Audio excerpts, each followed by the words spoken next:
Hello students, I welcome you all to IAS Setu. IAS Setu पे आपका स्वागत है। हम लोग साइंस एंड टेक्नोलॉजी का मॉड्यूल जो है उसको स्टार्ट करने वाले हैं। आप जानते हैं कि यूपीएससी सिविल सर्विस एग्जाम के अंदर साइंस एंड टेक्नोलॉजी की इंपॉर्टेंस जो है वो काफी ज्यादा है। अगर हम प्री की बात करें या फिर हम मेंस की बात करें, प्री के अंदर हम हर साल तकरीबन 10 to 15 क्वेश्चंस जो है वो एक्सपेक्ट कर सकते हैं। आगे मैं आपको डिटेल्ड एनालिसिस बताऊंगा पिछले 4 सालों में कितने क्वेश्चंस जो है वो प्री के अंदर हमारे साइंस एंड टेक्नोलॉजी के टॉपिक से पूछे गए हैं, वो मैं आपको बताऊंगा। प्लस मेंस के अंदर आप जानते हैं एक फुल फ्लेज्ड पोर्शन रहता है हमारा जीएस पेपर 3 में साइंस एंड टेक्नोलॉजी का। सो इन शॉर्ट अगर हम बात करें तो it becomes quite important and इस सब्जेक्ट को पढ़ना थोड़ा सा जो है वो एग्जाम के पॉइंट ऑफ व्यू से जरूरी हो जाता है। एक एनालिसिस मैंने किया है, स्टूडेंट्स जो है they tend to ignore this subject. क्या होता है कि जब भी हम यूपीएससी की तैयारी स्टार्ट करते हैं तो पॉलिटी, इकोनॉमी, हिस्ट्री, ज्योग्राफी ये तो हमारे मेन सब्जेक्ट्स हैं। तो साइंस एंड टेक्नोलॉजी जो है ना उसको हम थोड़ा सा इग्नोर करते जाते हैं। अच्छा बाद में पढ़ूंगा, थोड़ी देर में पढ़ूंगा, अभी नहीं, पहले पॉलिटी पढ़ लेता हूं। उसके पीछे जो मैंने एक जनरल टेंडेंसी स्टूडेंट्स की देखी है वो क्या है कि जो साइंस एंड टेक्नोलॉजी के क्वेश्चंस रहते हैं दे आर मोर और लेस करंट अफेयर्स ओरिएंटेड। तो जो कंसेप्ट है वो इतना ज्यादा चाहे नहीं पूछा जाता, लेकिन करंट अफेयर्स के क्वेश्चंस जो है वो काफी ज्यादा रहते हैं हमारे साइंस एंड टेक्नोलॉजी के क्वेश्चंस के अंदर यूपीएससी में। अब जब हम उस करंट अफेयर को पढ़ने जाते हैं उसके जो पूरा का पूरा प्रोसेस है, जो भी पूरा करंट अफेयर्स बात करता है उसको समझने के लिए हमको एक बेसिक बैकग्राउंड पता होनी चाहिए। वो हमें पता नहीं होता, हम करंट अफेयर्स को पढ़ने की कोशिश करते हैं, वो हमें समझ नहीं आ पाता। और एक जनरल सी टेंडेंसी है भैया, जब जो चीज समझ में नहीं आती है एक दो बार ट्राई करेंगे उसके बाद हम उसको थोड़ा सा अवॉइड करने की कोशिश करेंगे। यही एक प्रॉब्लम जो है वो स्टूडेंट्स यूपीएससी में साइंस एंड टेक्नोलॉजी को लेकर के फेस करते हैं। तो उसी प्रॉब्लम के सॉल्यूशन के रूप में ये पूरा का पूरा कोर्स जो है हमारा रहने वाला है। In this course will start from the basics. तो इररिस्पेक्टिव ऑफ द फैक्ट कि आप किस भी बैकग्राउंड से हैं, बहुत सारे स्टूडेंट्स ऐसे होंगे जिन्होंने अपने 11th और 12th में साइंस पढ़ी होगी, वेरस बहुत सारे स्टूडेंट्स ऐसे होंगे जिन्होंने या तो सब्जेक्ट एज अ साइंस नहीं पढ़ा है 11th 12th में, या फिर ग्रेजुएशन पीजी करने के बाद वो प्रिपरेशन कर रहे हैं, तो 3 4 5 साल के गैप के बाद वो चीजें जो है वो भूल चुकी हैं। हम इसको बेसिक से स्टार्ट करेंगे, जैसे हम ABC से स्टार्ट करके विल प्रोसीड इन अ वे कि आप किसी भी बैकग्राउंड से हो, आपको चीजें याद हो या नहीं हो, हम बहुत अच्छे से एक लेवल प्लेइंग फील्ड पे आ सके और सभी के सभी बेसिक्स को जो है वो साइंस एंड टेक्नोलॉजी में समझ सके। तो दोस्तों ये एक ब्रीफ सा इंट्रोडक्शन है हमारे इस पूरे के पूरे मॉड्यूल का। इस मॉड्यूल में हम आपके साथ में हर वो चीज जो एग्जाम के पॉइंट ऑफ व्यू से इंपॉर्टेंट है और जिसकी प्रोबेबिलिटी है कि वो आपको एग्जाम में पूछी जा सकती है, वो हम डिस्कस करेंगे। तो दोस्तों एक बार फिर से मैं आईएएस सेतु पे आप सभी लोगों का स्वागत करता हूं।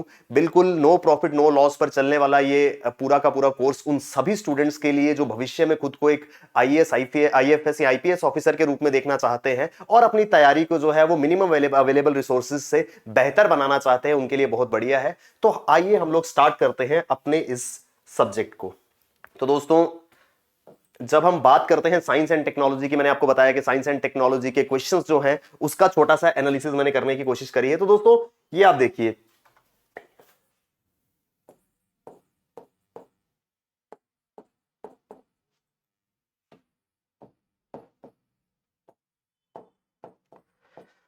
तो भैया अगर हम स्टार्ट करें 2017 से, तो 2017 में हमारे जो क्वेश्चंस थे जो कि पूछे गए थे हमसे प्री के अंदर, तो 13 क्वेश्चंस, 13 क्वेश्चंस जो थे वो हमसे पूछे गए थे प्री के अंदर।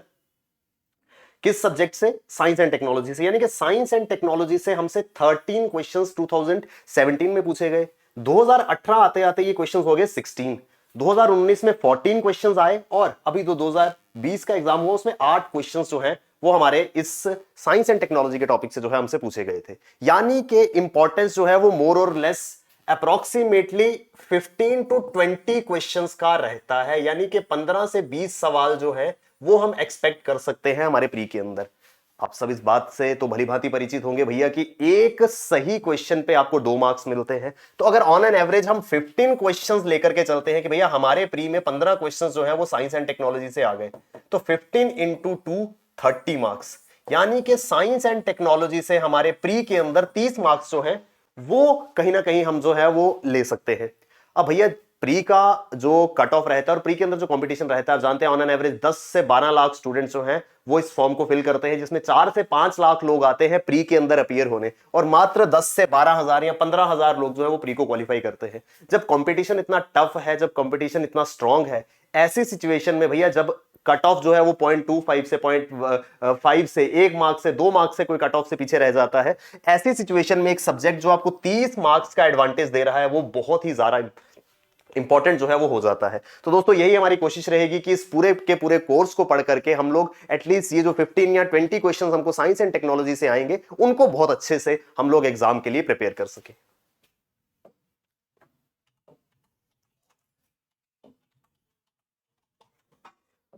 तो ये साइंस एंड टेक्नोलॉजी का जो हमारा सिलेबस रहता है वो दो पार्ट्स में डिवाइडेड है। एक तो आ गया स्टैटिक पोर्शन। स्टैटिक पोर्शन जो है वो एग्जाम में डायरेक्टली ज्यादा नहीं पूछा जाता, लेकिन एग्जाम के अंदर हमसे पूछी जाती है रीसेंट डेवलपमेंट्स। तो एग्जाम के अंदर हमसे पूछी जाएंगी recent developments in the field of science and technology, achievements of Indians, नई टेक्नोलॉजीज जो आएंगी, जर्नल अवेयरनेस, और जितने भी साइंस के फील्ड के इमर्जिंग ट्रेंड्स है जैसे कि आर्टिफिशियल इंटेलिजेंस हो गया, रोबोटिक्स हो गया, नैनो टेक्नोलॉजी हो गया, कंप्यूटर टेक्नोलॉजी हो गया।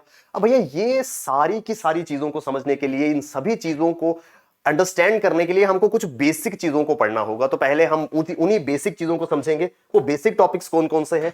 तो अगर हम बेसिक टॉपिक्स की बात करें, if we talk about the basic subjects और the basic content of science and technology as a subject for UPSC civil service examination, हम जिन चीजों को पढ़ेंगे, सबसे पहले will talk about space technology. आपने बहुत सारे स्टूडेंट्स ऐसे हैं जो रेगुलरली करंट अफेयर्स फॉलो करते हैं। तो जब भी आप करंट अफेयर्स में if you come across any piece of news जहां पर किसी ना किसी तरीके का कोई लॉन्च हुआ हो स्पेस के अंदर, या कोई सैटेलाइट जो है वो स्पेस के अंदर भेजा गया हो, तो व्हाट वी सी उसके अंदर बहुत सारे टर्म्स इस्तेमाल होते हैं। अगर वो इंडिया की तरफ से जाता है भैया PSLV, GSLV, इस तरह के नाम जो है यूज होते हैं। सपोज कीजिए you came across a news article related to Chandrayaan 2, तो Chandrayaan 2 was launched by GSLV Mark 3। अब ये न्यूज आर्टिकल उसी को समझ आ पाएगा जिसको ये आइडिया होगा भैया ये GSLV क्या है और ये Mark 3 क्या है। तो ये बेसिक जितना भी है हमारा साइंस एंड टेक्नोलॉजी का रहने वाला है, वो पूरा का पूरा जो है वो रहने वाला है इस हमारे स्पेस टेक्नोलॉजी के मॉड्यूल में। उसके बाद हमारा नेक्स्ट टॉपिक रहेगा बायोटेक्नोलॉजी। बायोटेक्नोलॉजी जिसे हम जैव प्रौद्योगिकी कहते हैं। तो भैया बायोटेक्नोलॉजी, बायो जो एज अ टर्म जो है, bio is related to living organisms. तो यहां पर कुछ ना कुछ बात होगी जीवित प्राणियों की। तो यहां पर हम जीवित प्राणियों को देखेंगे भैया किस तरीके से हमने जीवित प्राणियों को इस्तेमाल करते हुए, जीवित प्राणियों का उपयोग करते हुए हमने बहुत सारी नई नई इन्वेंशंस की, चाहे वो in the field of agriculture हो, कृषि के क्षेत्र में हो, चाहे वो मेडिकल साइंसेज के फील्ड में हो, या फिर वो हमारी जो इन्वेंशन या हमारी जो डिस्कवरी है वो with respect to any other field. तो भैया लिविंग ऑर्गेनिजम्स का इस्तेमाल करते हुए, जीवित प्राणियों का उपयोग करते हुए हम बहुत सारी नई चीजें बनाते हैं, वो सारी की सारी आती है हमारी बायोटेक्नोलॉजी के अंदर। Then will come across planetary system. भैया ग्रहों की व्यवस्था, प्लैनेट्स। हम जब स्पेस की बात करते हैं तो स्पेस के अंदर हम सैटेलाइट्स तो पढ़ेंगे, उसके साथ साथ भैया बहुत सारे टर्म्स यूज होते हैं। ड्वार्फ प्लैनेट है, एस्टेरॉइड है, मीटियोरॉइड है, मीटियोर है, कॉमेट है। ये सब क्या है? दीज आर द क्वेश्चंस और these are the terms you may come across in your prelims examination और even in the mains also. तो मेंस के अंदर या प्री के अंदर भैया ये चीजें आपसे पूछी जा सकती हैं। तो ये चीजें हमें तभी पता चलेंगी जब हम बेसिक क्लियर करेंगे। तो उसका बेसिक हम पढ़ेंगे प्लैनेटरी सिस्टम्स के अंदर। Then will talk about nuclear technology, one of the most important topics of UPSC civil services. भैया न्यूक्लियर टेक्नोलॉजी क्या होती है, कैसे न्यूक्लियर, इतना अगर आपने बेसिक साइंस पढ़ा है तो आप जानते होंगे न्यूक्लियस जो है वो किसी भी एलिमेंट के अंदर एक एटम होता है, एटम के अंदर एक न्यूक्लियस रहता है। तो एक छोटा सा न्यूक्लियस जिसको हम नेकेड आई से भैया बिना माइक्रोस्कोप के हम उसको देख भी नहीं सकते हैं, वो कैसे एक न्यूक्लियर बॉम्ब की शेप ले लेता है और एक ऐसी स्थिति में आ जाता है जहां पर वो हजारों या सैकड़ों लोगों की जान के लिए जो है वो खतरा बन जाता है। तो ये भी हम पढ़ेंगे न्यूक्लियर टेक्नोलॉजी के अंदर। Then will talk about defence technology. Defence technology again हमारा एक इंपॉर्टेंट टॉपिक है with respect to UPSC exam. इस डिफेंस टेक्नोलॉजी के अंदर will look about the innovations, will look about the inventions and will look about all those equipments जो कि देश की सुरक्षा के लिए इस्तेमाल किए जाते हैं। देश की सुरक्षा में, देश के डिफेंस में बहुत सारे उपकरण जो हैं आप जानते हैं। अगर आप इंटरनल सिक्योरिटी पढ़ते होंगे तो इंटरनल सिक्योरिटी में आप वो सभी फोर्सेस को देखेंगे जो देश की सुरक्षा के लिए काम करती हैं। लेकिन in order to help those security forces, उनकी मदद के लिए हमें साइंस एंड टेक्नोलॉजी का या विज्ञान एवं प्रौद्योगिकी का इस्तेमाल जो है वो करना पड़ा। तो उन सिक्योरिटी फोर्सेस की हेल्प के लिए हमने बहुत सारे इक्विपमेंट जो है वो बनाए, तो वो हम पढ़ेंगे डिफेंस टेक्नोलॉजी में। Then will talk about innovation. Innovation के अंदर हमारे बहुत सारी चीजें आएंगी, रोबोटिक्स है, आर्टिफिशियल इंटेलिजेंस है, एनीथिंग जो नव परिवर्तन जिसे कहते हैं भैया, नई इन्वेंशन हो, नई डिस्कवरी हो, नई सोच के साथ कुछ भी अगर निकल करके आया है, कुछ भी बन करके आया है, तो वो हम पढ़ेंगे इनोवेशन के अंदर। And then finally will talk about health. Health क्या है भैया? हेल्थ के अंदर हम उन सभी एलिमेंट्स का, डिजीज का जिक्र करेंगे जो कि हमारे देश में जो है समय समय पर आती रही है, चाहे वो ट्यूबरक्लोसिस हो, वो मलेरिया हो, और मोस्ट रिसेंट वन कोविड 19। भैया कोविड 19 क्या है, किस तरीके से ये इंसानों को, ह्यूमन बॉडी को इफेक्ट करता है, कैसे इसकी दवाई बनी, तो इस हेल्थ के अंदर हम डिजीजेस को भी पढ़ेंगे और उनके जो जिसे हम कहते हैं कि उनके जो दवाएं हैं, उनके लिए जो मेडिसिन बनी है, उनके लिए जो वैक्सीन बनी है, वो सब भी पूरा का पूरा हम हेल्थ के अंदर जो है वो डिस्कस करने वाले हैं। तो this was a basic idea plus followed by it, इसके साथ में आपको अपनी प्रेपरेशन को बेहतर बनाने के लिए इन सब चीजों से रिलेटेड करंट अफेयर्स जो है वो एग्जाम के अंदर आपको पूछे जाएंगे। तो जब भी whenever you come across any newspaper, any news article, किसी मैगजीन में हो या कभी टीवी पे आप न्यूज देख रहे हो, कोई भी ऐसा टर्म जो इन टॉपिक्स में से, चाहे वो स्पेस से रिलेटेड हो, बायोटेक्नोलॉजी हो, प्लेनेटरी सिस्टम्स हो, nuclear technology, defence technology, innovation, health, any of the topic you think can be related to these main headings, वो हमको इंपॉर्टेंट एग्जाम के पॉइंट ऑफ व्यू के लिए हो जाएगा, तो उसको हमने ज्यादा अच्छे से फोकस करके पढ़ना है। तो दोस्तों will proceed with our first topic, that is space technology, अंतरिक्ष प्रौद्योगिकी। भैया ये अंतरिक्ष प्रौद्योगिकी क्या है, कैसे इसकी शुरुआत हुई थी, उसके बारे में हम लोग थोड़ी सी बात जो है वो करने वाले हैं। दोस्तों सबसे पहले will talk about India's policy in the field of science and technology. भैया हिंदुस्तान के अंदर विज्ञान एवं प्रौद्योगिकी के संबंध में कुछ नीतियां बनाई गई थी। ऐसा तो है नहीं ना कि रैंडमली किसी ने भी उठ के कुछ बोल दिया कि हाँ जी आज हम सैटेलाइट बनाएंगे तो सैटेलाइट बन गया, किसी ने बोला आज हम एटम बम बनाएंगे, एटम बम बन गया, किसी ने बोला आज हम टैंक बनाएंगे, टैंक बन गया। ऐसा नहीं था। सो व्हाट हैपेंड, आप जानते हैं कि 1947 में हम जो है वो इंडिपेंडेंट नेशन के रूप में उभरे थे, यानी कि हमारा देश जो है वो आजाद हुआ था। 1947 से पहले का दौर भैया आपने अपनी मॉडर्न हिस्ट्री में पढ़ा है, the wealth of India was drained like anything by the foreign powers. तो विदेशी शक्तियों ने हिंदुस्तान का पूरा जो इकोनॉमी थी, पूरी की पूरा जो वेल्थ था, उसको ड्रेन आउट कर लिया था, जिसे हम कहते हैं कि भैया चूस करके निकाल दिया था। तो एक ऐसा मुल्क जो अप्रोक्सीमेटली 200 ईयर्स से, पिछले 200 सालों से एक बाहरी शक्ति के अधीन था, और ऐसी शक्ति जो यहां पर किसी का भला करने नहीं आए थे, वो पूरा का पूरा हमारी वेल्थ को, हमारे रिसोर्सेज को चूज करने आए थे। तो वो यहां से हमारी सारी की सारी वेल्थ लेकर के चले गए थे। अब 1947 में आजाद हुआ ये देश, इसको भविष्य की ओर अग्रसर होना था, अपने लिए एक सुनहरे कल की कामना करनी थी, और अपने देश को दुनिया के विकसित देशों के साथ जाकर के मिलाना था। तो बहुत सारी नीतियां बनाई गई समय समय पर, जिनमें से एक इंपॉर्टेंट फील्ड था, एक प्रमुख क्षेत्र था साइंस एंड टेक्नोलॉजी का, विज्ञान एवं प्रौद्योगिकी का। तो हमारे देश के जो निर्माता थे या जो हमारे पॉलिसी मेकर्स थे 1947 या देश के गणतंत्र होने के बाद, उन लोगों के दिमाग में यह चीज काफी पहले समय से थी कि भैया अगर देश की तरक्की चाहिए, अगर देश का विकास करना है, तो हमको साइंस एंड टेक्नोलॉजी जो है उसको इंपॉर्टेंस देनी होगी, विज्ञान एवं प्रौद्योगिकी को बढ़ावा देना होगा। तो भैया बढ़ावा देने के लिए अब सरकार अगर किसी चीज को बूस्ट करना चाहती है, सरकार किसी चीज को प्रमोट करना चाहती है, तो a very simple way is government brings up a policy. सरकार एक नीति लेकर के आती है। भैया किसी भी क्षेत्र को अगर बढ़ावा देना है, सरकार उसमें एक पॉलिसी लेकर के आती है, जिस पॉलिसी के अंदर बहुत सारे इंसेंटिव्स की बात होती है, या फिर बहुत सारे पॉइंट्स जो है वो डिस्कस किए जाते हैं कि किस तरीके से एक पर्टिकुलर फील्ड जो है उसको हम बेहतर बना सकते हैं। तो इसी तरीके से जब हमारा इंटेंशन क्लियर था भैया देश का विकास करना था, और देश के विकास के लिए विज्ञान एवं प्रौद्योगिकी का जो इंपॉर्टेंस था वो हमको समझ में आ चुका था। तो गवर्नमेंट का क्लियर कट मैसेज था, भैया हम साइंस एंड टेक्नोलॉजी के फील्ड में दुनिया के साथ कंपीट करेंगे। और दोस्तों ये जितनी भी पॉलिसीज हम आगे पढ़ेंगे भैया, these all policies bore fruit, इनका फल मिला। आज इंडिया जो है वो science and technology, in particular अगर हम स्पेस टेक्नोलॉजी की बात करें भैया, दुनिया के सबसे सक्सेसफुल स्पेस प्रोग्राम्स हिंदुस्तान ने लॉन्च किए हैं। India's ISRO is among the prominent space agencies of the world. तो ये सब कैसे हुआ? जस्ट बिकॉज एक माइंडसेट था, एक उद्देश्य था हमारा कि विज्ञान एवं प्रौद्योगिकी के क्षेत्र में हमको बेहतर जो है वो करना है। तो अलग अलग समय पर अलग अलग पॉलिसीज जो है वो निकल करके आई, नई नई पॉलिसीज बनी, जिन पॉलिसीज के साथ में क्या हुआ था, जिन पॉलिसीज के साथ में देश के अंदर साइंस एंड टेक्नोलॉजी को बढ़ावा जो है वो समय समय पर सरकार द्वारा दिया गया। तो एक एक करके हम डिस्कस करेंगे वो कौन कौन सी पॉलिसीज थी, वो कौन कौन से फील्ड्स थे जहां पर, और वो कौन सा समय था जब साइंस एंड टेक्नोलॉजी के संबंध में अलग अलग पॉलिसीज जो है वो सरकार द्वारा लाई गई थी। दोस्तों एक ब्रीफ टाइमलाइन आप देख पा रहे होंगे, अलग अलग समय पर आई हुई अलग अलग पॉलिसीज जो हैं, जो इंपॉर्टेंट है हमारे एग्जाम के पॉइंट ऑफ व्यू से। सबसे पहले आई थी भैया 1958 में, 1958, 1983, 2003 और 2013। These 4 major years become important because इन 4 सालों में अलग अलग नीतियां जो है वो आई थी सरकार द्वारा, जिसमें क्लियर कट ये इंटेंशन था कि भैया विज्ञान एवं प्रौद्योगिकी या साइंस एंड टेक्नोलॉजी को हमें जो है वो बढ़ावा देना था। अब साइंस एंड टेक्नोलॉजी को बढ़ावा कैसे देना था वो हम देखेंगे। 1958 में we came up with the first document जिसको हमने नाम दिया साइंटिफिक पॉलिसी रेजोल्यूशन, SPR। कब आया था? 1958 में।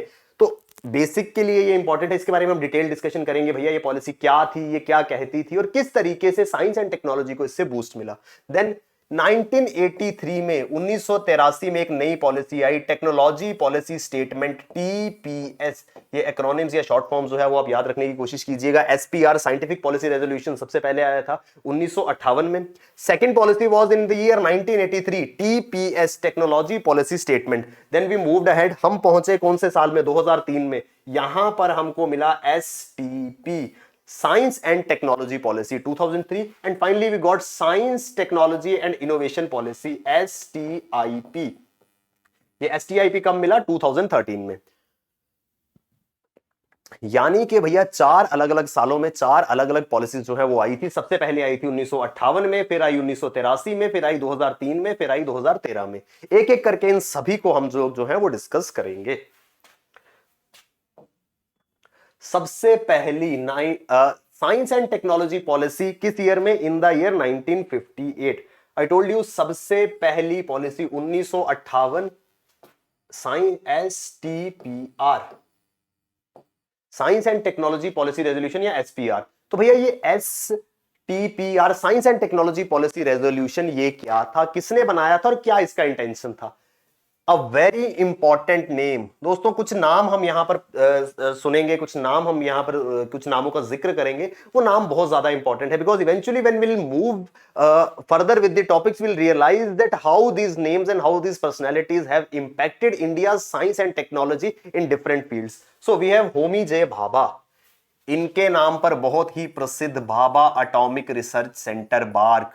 हिंदुस्तान की परमाणु ऊर्जा में, एटॉमिक एनर्जी में बहुत बड़ा योगदान है होमी जे बाबा का। तो होमी जे बाबा, HJ बाबा, ये नाम जो है ये थोड़ा सा हमको इंपॉर्टेंट नाम है और इसको हमें याद रखना है।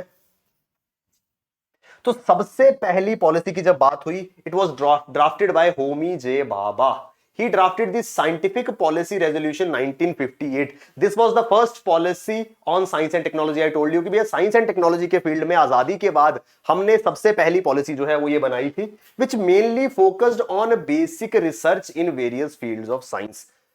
इसका क्या अर्थ हुआ भैया? Science and technology, we all know दोस्तों कि साइंस एंड टेक्नोलॉजी में क्या होता है। साइंस किस बारे में बात करती है? Science goes for reasoning, goes for logic.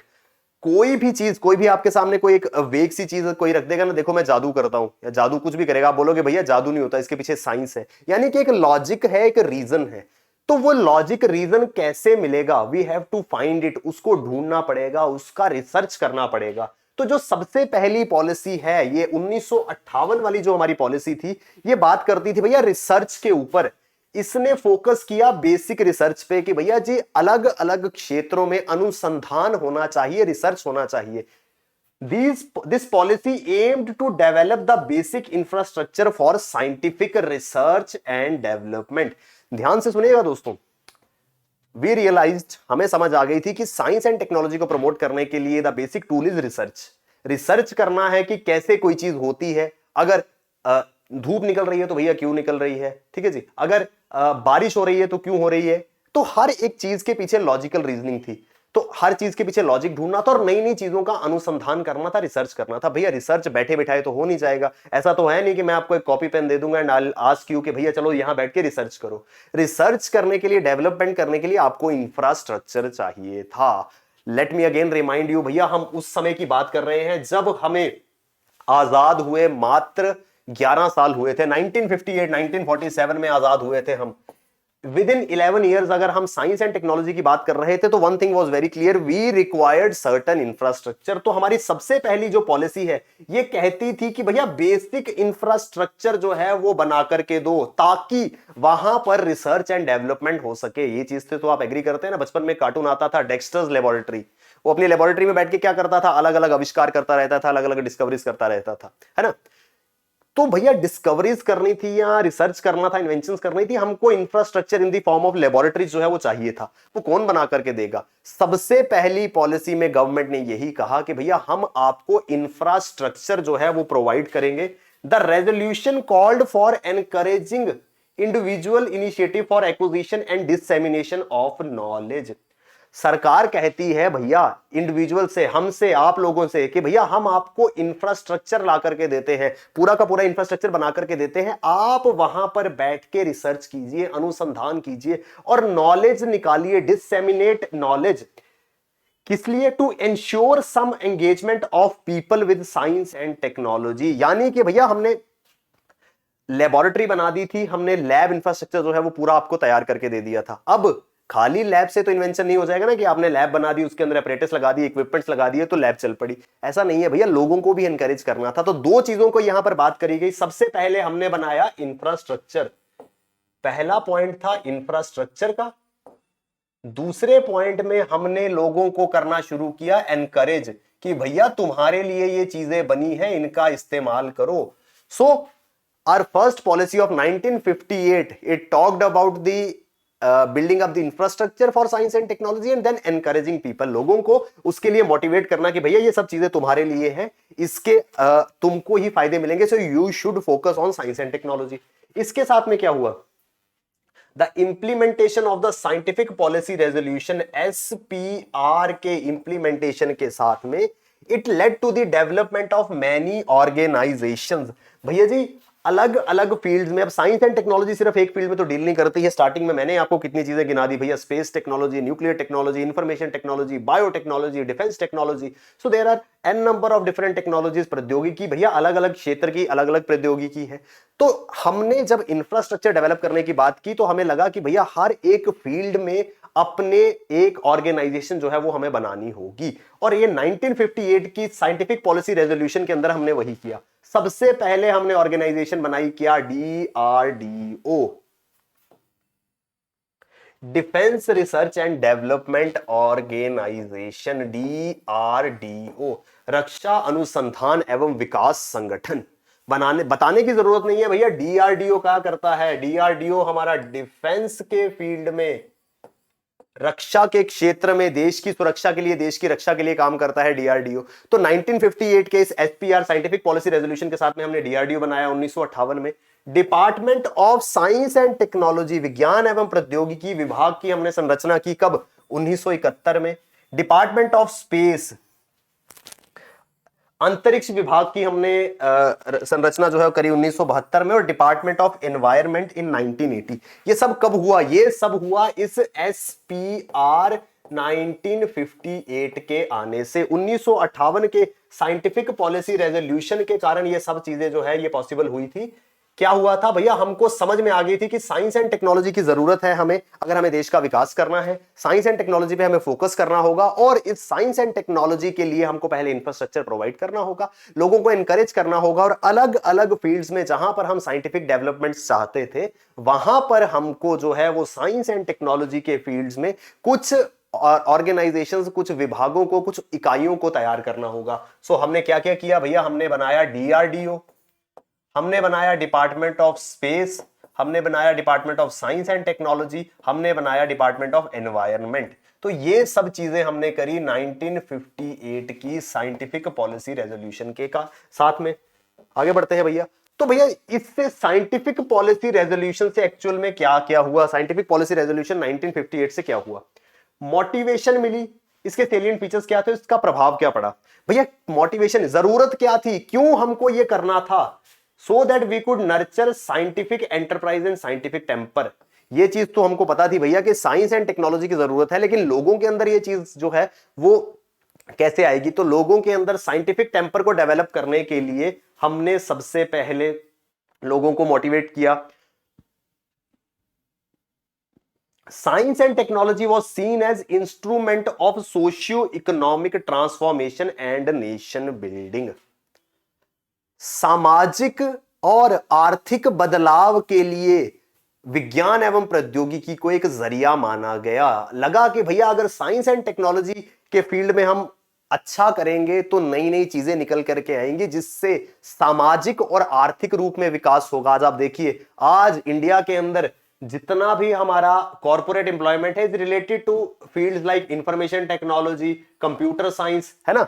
आज आईटी और कंप्यूटर साइंस के फील्ड में कितनी ज्यादा जॉब क्रिएशन हुई है, कितनी ज्यादा इंप्लॉयमेंट अपॉर्चुनिटीज है। आप लोग एग्री करेंगे, अगर कुछ लोग जॉब के साथ साथ में तैयारी कर रहे हैं, तो अगर आप में से कोई कॉर्पोरेट जॉब्स में, तो आप रिलेट कर पाएंगे। भैया अगर ये आईटी, कंप्यूटर साइंस, ये रोबोटिक्स, ये चीजें ना होती तो इतनी इंप्लॉयमेंट अपॉर्चुनिटीज कभी पैदा ही नहीं होती। जब इंप्लॉयमेंट अपॉर्चुनिटीज नहीं होती भैया, जब रोजगार नहीं मिलेगा, तो फिर एक गरीबी का दौर जो है वो रहेगा। जब गरीबी का दौर रहेगा, उससे क्या होगा भैया, गरीबी के दौर में ना तो आपका आर्थिक विकास हो पाएगा, ना सामाजिक विकास हो पाएगा। यानी कि हमको मालूम था कि भैया ये जो दो शब्द हैं, साइंस एंड टेक्नोलॉजी, ये हमारा आर्थिक विकास भी करेंगे, इकोनॉमिक डेवलपमेंट भी करेंगे, और सोशल डेवलपमेंट। भैया जब आर्थिक स्थिति मजबूत होती है सोसाइटी का, अगर सोसाइटी किससे बनती है भैया, सोसाइटी बनती है आपसे, मुझसे, हम जैसे लोगों से। तो भैया जब हम लोगों को आर्थिक स्तर पर अच्छे से इंप्लॉयमेंट अपॉर्चुनिटीज हो या सोर्स ऑफ इनकम जो है वो मिल रहा है, तो नेचुरल सी बात है हमारा सोशल स्टेटस जो है, हमारा जो सामाजिक स्तर है वो भी बेहतर होगा। यानी कि साइंस एंड टेक्नोलॉजी को जो है वो आर्थिक एवं सामाजिक विकास के एक इंस्ट्रूमेंट के रूप में देखा गया। इसमें हुआ क्या, cultivation of scientific enterprise in pure and applied science, research and capacity building. यानी कि भैया जी साइंटिफिक टेम्परामेंट जो हमने डेवलप कर दिया था, हमने लोगों को बता दिया था कि भैया विज्ञान एवं प्रौद्योगिकी के साथ अगर जुड़ोगे तो जीवन में बेहतर से बेहतर चीजें आपको जो है वो मिल पाएंगी, आर्थिक विकास होगा, सामाजिक विकास होगा। Opportunities for scientific activity, discoveries and dissemination of new knowledge. भैया अवसर प्रदान करना शुरू किए हमने। अभी आपने सुना होगा प्रधानमंत्री जी कहते थे आपदा में अवसर, वैसे ही उस समय हमने अवसर जो है वो लोगों को दिया कि इस क्षेत्र में, इस विज्ञान एवं प्रौद्योगिकी के क्षेत्र में आकर के नए नए आविष्कार कीजिए, नए नए इनोवेशंस कीजिए। यहां पर अपॉर्चुनिटीज हैं जो आपको मदद करेंगी जीवन में आगे बढ़ने में। इससे प्रभाव क्या पड़ा भैया, हमारा इंटेंशन क्लियर था, हमने लोगों को साइंटिफिक टेम्परामेंट जो है वो डेवलप करना था। प्रभाव क्या पड़ा, emergence of several scientific organisations and national laboratories. भैया science and development, science and technology की बात हो रही थी, डेवलपमेंट जो है वो घर बैठे हुए कॉपी पेन पे तो हो नहीं सकता था, तो लेबोरेटरीज बनना शुरू हुई, अलग अलग संस्थाएं बनी, अलग अलग इकाइयां बनी। हमने आज जिक्र करा था भैया डीआरडीओ का, डिपार्टमेंट ऑफ स्पेस का, वो बनकर के आए। Strong foundation in research and development and higher education, उच्च स्तर शिक्षा में और रिसर्च एंड डेवलपमेंट, अनुसंधान एवं विकास के अंदर जो है वो बढ़ावा मिलने लगा साइंस एंड टेक्नोलॉजी को। आसान भाषा में अगर बात करें तो भैया लोगों के दिमाग में ये चीज घुसना शुरू हो गई थी कि नहीं भैया विज्ञान एवं प्रौद्योगिकी के क्षेत्र में अगर जाएंगे तो कुछ अच्छा निकल करके आएगा। तो ये सब कैसे पॉसिबल हुआ, ये सब हुआ था एसपीआर, साइंटिफिक पॉलिसी रेजोल्यूशन 1958 के साथ में। आई होप हमको यहां तक चीजें जो है वो समझ में आई हैं and we are clear till now. उसके बाद में आती थी भैया हमारी technology policy statement 1983। Technology policy statement 1983 की हम बात करते हैं। TPS, technology policy statement 1983। 1958 से हम 1983 पर आ गए थे। The government of India came up with the technology policy statement 1983 as a vision document which gave primacy to science and technology for the economic growth.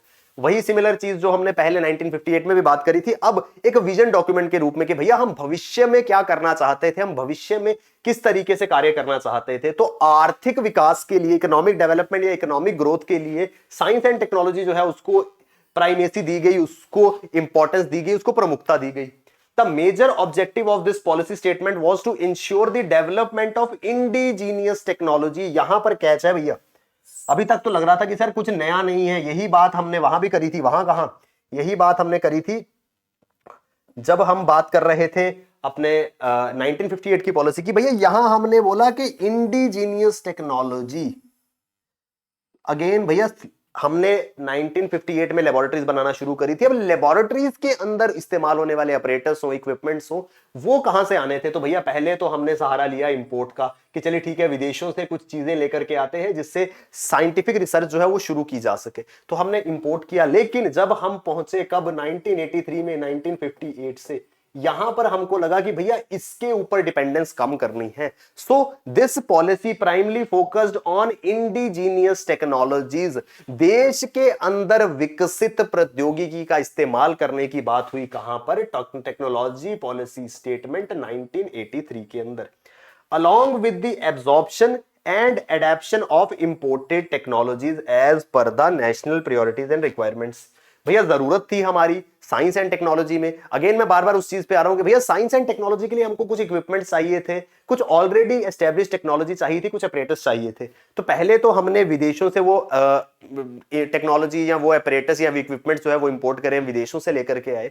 फिर हमने कहा कि भैया हम देश के अंदर इंडिजीनियसली खुद से भी तैयार करेंगे, प्लस जो चीजें हम विदेशों से लेकर के आए हैं उनका एब्जॉर्प्शन, भैया लोगों को बताएंगे कि भैया ये तुम्हारे लिए चीजें लाई गई हैं, इनका इस्तेमाल कीजिए और इनको अपने रूटीन में जो है वो ढालिए। तो ये कहां हुआ? ये हुआ हमारा टेक्नोलॉजी पॉलिसी स्टेटमेंट 1983 के अंदर।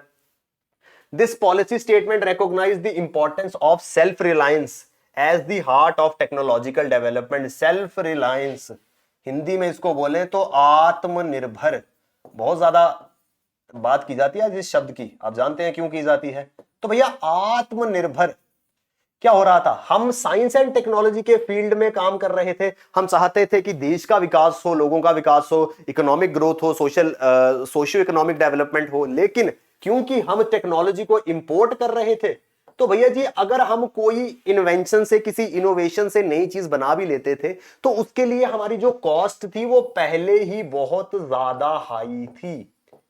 तो भैया जी आपने इनोवेशन तो कर लिया, आपने इन्वेंशन तो कर लिया, लेकिन उसके लिए जो कॉस्ट थी वो पहले ही बहुत ज्यादा हाई थी, क्योंकि वो इन्वेंशन करने के लिए आपकी जो रिक्वायरमेंट थी वो सब हमने इंपोर्ट करी थी। तो ऑलरेडी हम काफी ज्यादा पैसा जो है वहां पे स्पेंड कर चुके थे। इसीलिए हमने कहा कि भैया अगर टेक्नोलॉजिकल डेवलपमेंट करनी है, टेक्नोलॉजी को विकसित करना है देश के अंदर, तो भैया आत्मनिर्भर सेल्फ रिलायंट बनना पड़ेगा। तो ये जो हमारी पॉलिसी थी, इस पॉलिसी ने फोकस करा सेल्फ रिलायंस के ऊपर। It called for the use of science and technology for employment generation। रोजगार पैदा होने की बात कही थी भैया। उस समय हमको बताया गया कि साइंस एंड टेक्नोलॉजी, विज्ञान एवं प्रौद्योगिकी से रोजगार जो है वो पैदा हो सकता था। तो एम्प्लॉयमेंट जनरेशन करी हमने साइंस एंड टेक्नोलॉजी से। हमारी एनर्जी रिक्वायरमेंट्स आगे हम देखेंगे भैया जी किस तरीके से हम न्यूक्लियर टेक्नोलॉजी से बिजली बनाते हैं, ठीक है जी, हम सोलर एनर्जी से बिजली बनाते हैं, हम विंड एनर्जी से बिजली बनाते हैं, हम हाइड्रो एनर्जी से बिजली बनाते हैं। तो अपनी एनर्जी रिक्वायरमेंट्स जो थी उनको हम फुलफिल करने वाले थे। Improving the efficiency and productivity of public sector enterprises. भैया जितने भी हमारे पब्लिक सेक्टर इंटरप्राइजेस हैं वहां पर टेक्नोलॉजी का, पब्लिक सेक्टर इंटरप्राइज के आज हर एक फील्ड में सिंपल एग्जांपल है भैया साइंस एंड टेक्नोलॉजी और इनोवेशन का कंप्यूटर। जब कंप्यूटर नहीं था सारा काम मैनुअल होता था, टाइम ज्यादा, ठीक है जी, चांसेस ऑफ एरर ज्यादा, इंसान बैठ के काम कर रहा है, गलती भी होती थी, इंसान थक भी जाता था, ठीक है जी। लेकिन ये सारी प्रॉब्लम्स कंप्यूटर के साथ नहीं थी। यानी टेक्नोलॉजी के साथ में क्या हुआ, हमारी एफिशिएंसी बढ़ी, ठीक है। तो पब्लिक सेक्टर इंटरप्राइज की एफिशिएंसी बनानी थी। Development of improved technologies for food, housing and industry and for the development of environmental technologies. जैसे जैसे हम आगे बढ़ते जा रहे थे नई नई चीजें जो है वो हमारी पॉलिसी स्टेटमेंट में जुड़ती जा रही थी। भैया हमने कहा कि हम पब्लिक सेक्टर एंटरप्राइजेस का विकास करेंगे, वहां की उनकी एफिशिएंसी बढ़ाएंगे with the help of technology. Very simple example हमारा कंप्यूटर। भैया कंप्यूटर हमारे बैंक्स में लग गया, कंप्यूटर हमारे सरकारी दफ्तरों में लग गया, एफिशिएंसी जो है वो ऑटोमेटिकली इंक्रीज होगी। Improve technology for housing and industry. आज कंस्ट्रक्शन, पहले भैया घर बना करते थे, पहले तो कच्चे घर होते थे, ठीक है जी, अगर किसी ने पक्का बना भी लिया तो वो इतना मजबूत नहीं होता था। आज कितनी ज्यादा टेक्नोलॉजी जो है वो in the field of housing available है। इंडस्ट्रीज, आज जितने भी हमारे बड़े बड़े उद्योग हैं टोटली ऑटोमेशन पर चलते हैं, रोबोटिक्स पर चल रहे हैं और आर्टिफिशियल इंटेलिजेंस पर चल रहे हैं। यानी कि टेक्नोलॉजी ने जो है वो इंडस्ट्री को इंप्रूव करने में बहुत ज्यादा रोल निभाया है। और एनवायरमेंट फ्रेंडली टेक्नोलॉजीज, भैया 1983 आते आते हम समझ चुके थे कि एक इंपॉर्टेंट पार्ट ये भी है। तो भैया हम जितना भी साइंस एंड टेक्नोलॉजी में डेवलप करें हमको इसको साथ लेकर के चलना था। ये कौन था? ये था हमारा एनवायरनमेंट। तो पर्यावरण जो है उसका ध्यान रखते हुए एनवायरनमेंट फ्रेंडली टेक्नोलॉजी जो है उसका जो है उसको हमने इनोवेट करना था, उसको फाइंड आउट करना था। ये कहां बताया गया? ये 1983 में बताया गया। This policy statement gave importance to the development of indigenous technology and invention as the driving force behind the technology. उसने कहा कि भैया जी विज्ञान एवं प्रौद्योगिकी के क्षेत्र में, टेक्नोलॉजी के फील्ड में इनोवेशन जो है वो कैसे आएगी, वो आएगी अगर हम खुद आत्मनिर्भर बन के, सेल्फ रिलायंट होकर के नई नई इन्वेंशंस करेंगे, नई नई इनोवेशंस करेंगे। और it called for enhancing the traditional skills and capabilities by advances in science and technology. तो भैया विज्ञान एवं प्रौद्योगिकी का इस्तेमाल करते हुए हमने क्या करना था, हमने जो हमारे ट्रेडिशनल स्किल्स थे, हमारी जो पारंपरिक कौशल था उसका विकास करना था। यानी कि स्किल ट्रेडिशनल रहेगा, उसको बेहतर बनाने के लिए हमने साइंस एंड टेक्नोलॉजी जो है उसको यूज करना था। तो आप समझ पा रहे हैं, पिछली पॉलिसी में हमने सिर्फ डेवलपमेंट की बात करी थी कि हम साइंस एंड टेक्नोलॉजी के फील्ड में नए नए ऑर्गेनाइजेशन जो है वो बनाएंगे, हम लेबोरेटरीज बनाएंगे और हम इंफ्रास्ट्रक्चर प्रोवाइड करेंगे। अब इंफ्रास्ट्रक्चर आ चुका था, ऑर्गेनाइजेशन जो है वो बन चुके थे। अब बात कहां आकर के रुकी थी, अब बात आकर के रुकी थी भैया कि हम इससे करने क्या वाले थे। तो वो बात हमने करी 1983 में। तो भैया टेक्नोलॉजी पॉलिसी स्टेटमेंट 1983 में क्या क्या हुआ, innovation, technology seen to influence the lives and bolster social expectations. अब 1983 आते आते टेक्नोलॉजी जो है वो आम आदमी के जीवन को प्रभावित करना शुरू हो गई थी। Focus on meeting people's aspirations through technological development. भैया लोगों के कुछ आशाएं थी, कुछ उम्मीदें थी, हर एक को एक अच्छा जीवन चाहिए था, इंप्लॉयमेंट अपॉर्चुनिटीज चाहिए थी, बेटर इंफ्रास्ट्रक्चर चाहिए था, बेटर हेल्थ केयर फैसिलिटीज चाहिए थी। तो ये लोगों की जो एस्पिरेशंस थी उसको हम धीरे धीरे मीट करना शुरू हो गए थे। इससे हुआ क्या, maximise utilisation of local human and material resource. भैया जब टेक्नोलॉजी पर हमने फोकस करना शुरू किया तो ह्यूमन रिसोर्स, लोगों का भी ज्यादा से ज्यादा प्रोडक्टिव यूज जो है वो होने लगा। Strengthened technological and self reliance in new sectors like IT, electronics and biotechnology. हम अब आत्मनिर्भरता की बात करते थे, हम डेवलपमेंट की बात कर रहे थे तीन इंपॉर्टेंट फील्ड्स में, आईटी, इलेक्ट्रॉनिक्स और बायोटेक्नोलॉजी। भैया ये वो समय है, कंप्यूटर आने वाला था, मोबाइल आने वाले थे, इस तरह की डिवाइसेस जो है वो आने वाली थी। कब की बात है, 1983 की। आई होप हम समझ पाए होंगे कि बेसिक क्या था, क्या इंटेंट था, क्या इंटेंशन था ये पॉलिसीज लाने का। तो दो पॉलिसीज की हमने बात करी, वो दो पॉलिसीज कौन कौन सी थी। सबसे पहले आया साइंटिफिक पॉलिसी रेजोल्यूशन 1958 का, फिर हम आए टेक्नोलॉजी पॉलिसी स्टेटमेंट किस ईयर में, 1983 में। तो यहां तक आई होप हमको चीजें जो है वो क्लियर हो गई होंगी। इसके आगे की डिस्कशन जो है उसको हम कंटिन्यू करते हैं। तो भैया हम बात करेंगे साइंस एंड टेक्नोलॉजी पॉलिसी 2003 की। 2003 की हमारी जो 2003 की हमारी जो साइंस एंड टेक्नोलॉजी पॉलिसी है उसके बारे में हम लोग अभी बात जो है वो करने वाले हैं।